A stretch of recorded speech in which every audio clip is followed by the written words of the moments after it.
channel YouTube Mas dan Ember. Kisah Abu Jahl, musuh Rasulullah yang tewas dalam Perang Badar. Abu Jahl dikenal sebagai salah satu musuh Nabi Muhammad SAW yang paling jahat. Rasulullah bahkan menggambarkannya sebagai Firaunnya umat Muslim.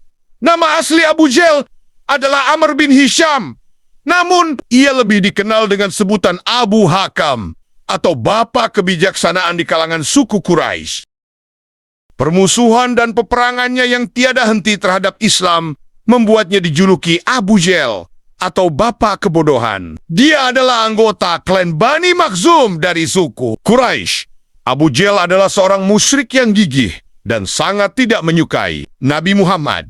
Ia mengambil setiap kesempatan untuk menegur dan mempermalukan Rasulullah di depan umum. Abu Jahl adalah salah satu orang yang paling menganiaya umat Muslim. Ketika seorang mualaf ditemukan di antara hierarki sebuah suku, Abu Jahl akan menegur mualaf tersebut dan kemudian mengejeknya di depan sesama anggota sukunya. Ketika ia menemukan seorang pedagang yang masuk Islam, ia memerintahkan agar tidak ada seorang pun yang berbisnis dengannya. Akibatnya, pedagang mualaf tersebut tidak dapat menjual barang dagangannya dan menjadi miskin. Budak-budak yang menjadi mualaf dari kaum Quraisy menerima hukuman yang paling berat. Misalnya saja, Harithah binti Al-Muamil yang dipukuli hingga kehilangan penglihatannya hanya karena bertobat. Dia juga menikam Sumayyah binti Kayat dengan tombak di bagian kemaluannya hingga terluka. Wanita ini adalah orang pertama yang menemui kesyahidan di jalan Islam. Abu Jahl selalu mengambil peran utama dalam kegiatan melawan Islam sepanjang hidupnya. Dia mengamati dan memboikot kaum Muslim hingga menentang pencabutan boikot tersebut. Tak berhenti di situ, Abu Jahl tak segan mengajukan tawaran untuk membunuh Nabi Muhammad melalui sekelompok penyerang. Ia memilih satu anggota dari setiap suku dalam sebuah negosiasi yang dilakukan di Dar an-Nadwa beberapa saat sebelum hijrahnya Nabi Muhammad ke Madinah. Apalagi, kekejiannya terus dilakukan meski kaum Muslim sudah meninggalkan rumah, kekayaan, dan tempat tinggal demi agama mereka sendiri untuk bermigrasi ke Madinah. Hal ini yang kemudian memicu terjadinya perang Badar. Ia kemudian meninggalkan Mekah dengan pasukan besar untuk mencegah kafilah milik Quraisy yang dipimpin oleh Abu Sufyan. Ketika mengetahui bahwa kafilah itu aman dan menuju Mekah, Abu Jahl terus memerangi kaum Muslim hanya karena kebenciannya terhadap Islam. Permusuhan Abu Jahl kepada Rasulullah SAW mencapai puncaknya pada saat Perang Badar. Dia menjadi pengobar semangat perang kaum Quraisy. Dia terbunuh dalam perang ini. Abu Jahl dibunuh dalam Perang Badar oleh dua anak Al-Ansar. Kedua anak tersebut berasal dari keluarga petani. Profesi ini dipandang rendah oleh suku Quraisy. Kedua anak laki-laki itu menyerang Abu Jahl hingga ia terjatuh ke tanah dan kakinya terpotong.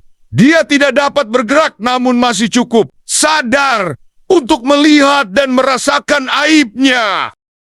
Kepala Abu Jahl kemudian dipenggal oleh Abdullah bin Mas'ud, salah satu sahabat Nabi Muhammad yang terkenal.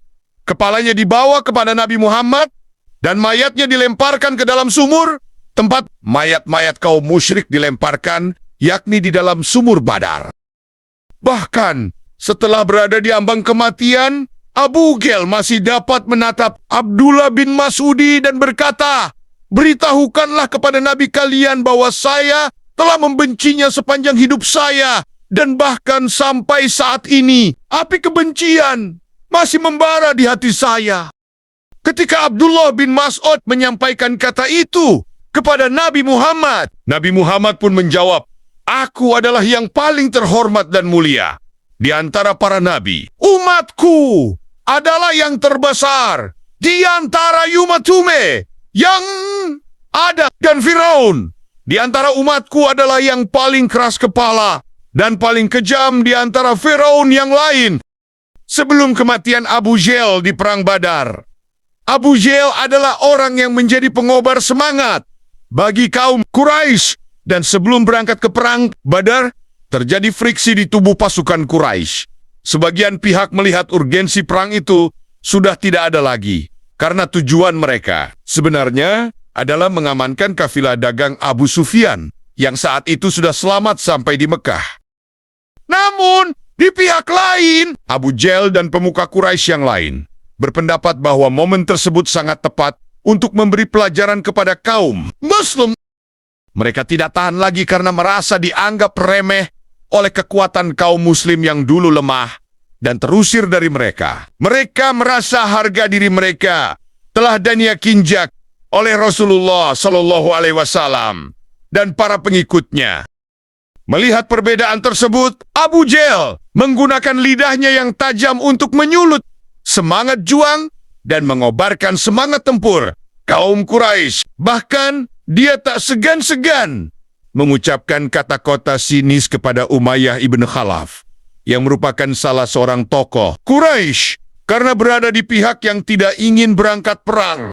Beberapa waktu sebelum berangkat ke Badar, Abu Jahal bersama Uqbah bin Abi Mu'aiz sempat menyambangi Umayyah. Abu Jahal datang membawa celak dan pemalitnya, sedangkan Uqbah membawa tempat kemenyan dan api.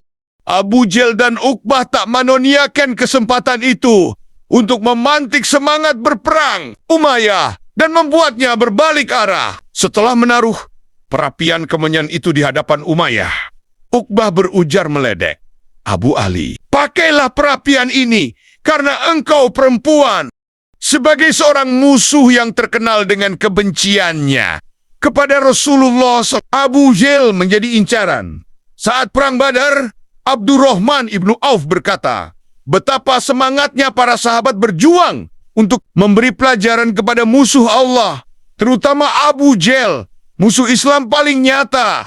Abdurrahman ibn Auf mengisahkan, suatu ketika saat sedang berada di tengah-tengah pasukan perang Badar, aku melirik ke kanan dan kiri dan melihat dua orang remaja Ansyar yang masih sangat belia. Aku berangan-angan, seandainya aku sekuat salah seorang di antara mereka. Salah seorang dari mereka kemudian memberi isyarat dan bertanya, "Paman, apakah paman kenal dengan Abu Jahal?" Lalu Abdurrahman ibn Auf menjawab, "Ya, apa urusan kalian berdua dengannya?" Kemudian salah seorang di antara mereka berkata, "Aku dengar dia mencaci maki Rasulullah Shallallahu Alaihi Wasallam. Demi zat yang menggenggam jiwa, jika melihatnya, aku tak akan berpisah satu sama lain, sampai salah satu dari kami tewas lebih cepat daripada yang lain." Abdurrahman ibn Auf mengaku kaget mendengar kata-kata remaja itu. Temannya pun memberi isyarat dan mengatakan hal yang sama. Tak berapa lama, Abu Jahal terlihat oleh Abdurrahman bin Auf sedang berputar-putar di tengah kerumunan.